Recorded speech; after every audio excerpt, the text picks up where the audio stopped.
Next up is the Barney I Love You song, which we will sing. So in this, we will need I love you. You can also sign I love you like this, the I and the L and the Y all combined, I love you. But for this song, because it's a little slower, we're going to sign I love you. You love me.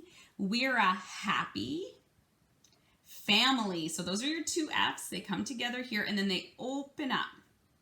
Family. So you're kind of showing these are like, you know, the very important people in your life. Family. We're a happy family with a great big hug. So this time we'll have open arms. Great big hug and a kiss from me to you. Won't you say you love me too? And then the next time around we'll say we're best friends like friends should be. And we sing this one on our own. All right, so here we go. I love you, you love me.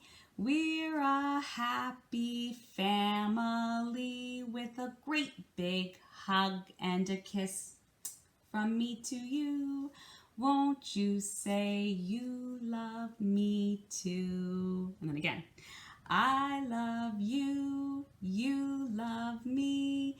We're best friends like friends should be with a great big hug and a kiss from me to you. Won't you say you love me too? I threw in some extra harmonizing there. Great job, guys.